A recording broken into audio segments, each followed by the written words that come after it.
C'est Daniel qu'il faut regarder de là. Je crois qu'il a la maison d'édition pour les produits du pays. Oui, une maison d'édition. Je vais en parler avec un peu d'émotion parce que cette maison d'édition, elle est à Chamonix. Elle a été créée par un monsieur qui s'appelait Michel Guérin et qui nous a quittés en 2007, malheureusement, brutalement, un peu trop brutalement. C'était un passionné de montagne, un passionné d'histoire de l'alpinisme et des petites histoires aussi des hommes dans la montagne avec tout ce qui peut se passer dans ces grandes expéditions. Donc il a fondé cette maison d'édition qui vient d'avoir 20 ans et qui sort à l'occasion un numéro spécial, un hommage aux grands alpinistes qui ont traversé le siècle dernier. Ça, c'est un bouquin qui s'appelle 100 alpinistes. C'est dans la fameuse collection rouge. On en reparlera tout à l'heure. Pour ses 20 ans, le fameux livre rouge frappe très fort. Un gros ouvrage de 3,5 kg, 100 portraits d'alpinistes remarquables, sous la plume de 100 auteurs, également montagnards, mais pas toujours.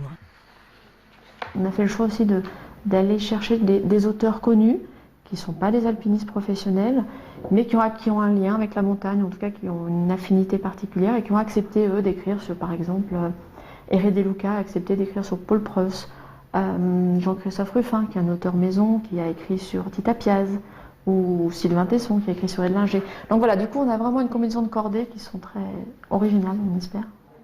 Que de chemin parcouru depuis le premier livre en 95. Un passionné de montagne, Michel Guérin, totalement inconnu dans le monde de l'édition, réédite un livre culte, Les Conquérants de l'inutile, de Lionel Terray.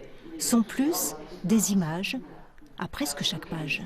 Il avait envie de faire des livres dont le texte serait très beau, très fort, très puissant et qui serait quand même illustré, mais illustré page à page de telle sorte que le lecteur n'ait pas besoin d'aller chercher l'image. C'est-à-dire que rien ne le détourne de son texte. Mais quand on parle d'un mousqueton, même si on en parle très bien, il n'y a rien de mieux quand même que de voir ce que c'est qu'un mousqueton. La couverture de ce livre, comme celle de tous les autres, sera rouge. Rouge comme la première corde de Michel, rouge comme les pulls des moniteurs de ski. Au fil des années, la maison traverse moult déboires, un incendie, des inondations, des problèmes financiers. 2007, l'éditeur disparaît brutalement. Nouvelle équipe, nouveau propriétaire, Frédéric Paulsen, nouvelle collection ouverte sur l'aventure et la randonnée. Le rythme de publication s'accélère. Au plus, Michel faisait 2 textes et images par an. Et maintenant, on arrive, pour Guérin, on fait 4 textes et images dans une année. 20 bougies et peut-être un défi pour les prochaines années. Dénicher le texte qui battra le succès historique d'Immortelle Randonnée, le chemin de Compostelle revisité par l'académicien Jean-Christophe Ruffin, 350 000 ventes en quelques mois. On la trouve. Voilà, très belle histoire pour cette maison d'édition. Et à mes côtés, Marie-Christine Guérin, on vient de vous voir dans ce reportage. Alors, je n'ai pas pu citer tous les alpinistes cités. Il n'y a pas que des alpinistes, il y a aussi des marins dans cette collection, dans ces collections que vous avez sorties. Oui. Pourquoi rouge? Alors rouge, c'est Michel Guérin dont vous avez parlé, qui a choisi cette couleur, parce que c'est la couleur qui lui faisait le plus penser à la montagne, les cordes des alpinistes, les sacs à dos. Puis c'est aussi la couleur du cœur, de la passion, c'est flamboyant, c'est une belle couleur.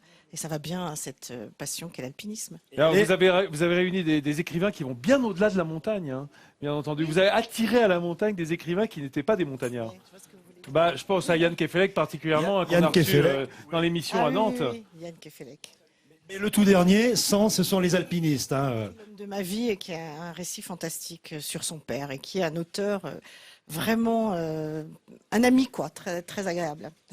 Ouais, c'est vrai, un homme délicieux et un grand écrivain. Et pour cette belle collection et tout ce que vous avez fait pour la montagne et les montagnards, on vous remet le Sourire de France 2016, Marie-Christine, et c'est avec grand plaisir et je vous embrasse. Moi aussi, tiens, je vous embrasse. Ah, c'est gentil.